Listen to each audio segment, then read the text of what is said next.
on the same card, Steamboat would lose the Mid-Atlantic Heavyweight title to Roddy Piper, and after you're gonna team up with Ricky for a TV match against the Grappler and Super Destroyer. Let's drop in on the final moments of that one. Bear hug. And again, Roberts is motioning for Rick Steamboat. And here comes Roddy Piper in the Roddy Piper. And here comes Ole Anderson. Wait a minute. And they're just about to annihilate Roberts in the corner while Ole and Piper are having a real... They're trying to distract the referee. Drag out with the referee. Steamboat and Roberts, they've got their hands full. Needs to make the tag. He's got to make that tag. They can't wrestle 4 men. They can't wrestle 4 men. It was almost like a bulldog. And Roberts got the grappler in. Slammed that. Come on, make that tag. Jake, make it. Stretch it, make the tag. Okay. Here comes Steamboat over the top rope with a judo chop and another one now to Super Destroyer. Takes both men on. Steamboat's got him now. Well, 4 now in the ring. Double thrust. Steamboat's got grappler down. Piper's going to pull him out.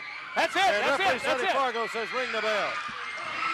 They're going to be disqualified. And Steamboat now is fighting with Piper, fighting with Ole Anderson. Hey, he's got Piper in the ring. We got 6 wrestlers now, all going at it. Piper and Steamboat. Ole Anderson is trying to get in to help Piper. Look at Piper. Piper and Steamboat trying to get out. And Steamboat almost landed on his head. Over that top rope trying to get to him. All right. So, man, some pretty hot action there with you and Piper. Yeah. And, again, it's you guys are looking like you're, Piper has certainly been programmed with Steamboat's been programmed with Piper. It kind of makes sense that, okay, it looks like you are probably going to be squaring off with Ole, which you will here. But again, it's kind of just stuck in the tag team situation. Yeah. See, the bad thing was only because he was the booker, he didn't work every night of the week. Oh. So that's the reason I was getting thrown into tag teams and bullshit. And that's the reason I go to the smaller towns, because Ole was just booking and he didn't work every night. So he was set to be your consistent rival, but he just wasn't there often enough. Yeah, he'd work 2-3 days a week. Okay, so that's, man, what a weird, fucked up, strange situation for you to be in. Sucked. Right, because you're coming into this territory and there's opportunity there, but it's kind of not there at the same time. Yeah, absolutely. Oh, brutal.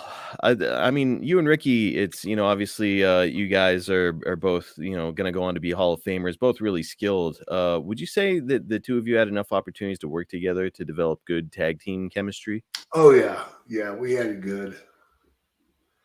We had a lot of fun out there. Now, how would you compare your chemistry with him in a tag team as opposed to a couple of years later as his opponent? Oh, much better as his opponent. Oh? Oh, yeah. Oh, now, yeah. Now, is that just because you had a little bit more control over the flow of the match that way? That, and I was more seasoned then. Okay. This is the early part of me just getting it going. By the time I got to him in the WWE, I was ready. I was completely ready. We can definitely see shades of what you're about to become. I think you really started to kind of feel it here in a couple of years. Whenever you went to Georgia, that's when it was like, okay, yeah, yep, yeah, I was there. Yep. Yeah. So I know that you don't like being a tag team, as we've discussed. Did Steamboat seem like he felt similarly? Steamer, he liked tag teams, but he liked tag teaming with Jay Youngblood. Well, they were a good pair. Yeah, they were a good tag team. And they had like similar look and sort of a similar vibe where it was like they look like a tag team. However, Steamboat is going to grow out that mustache here coming up. So clearly your fingerprints are all over this situation.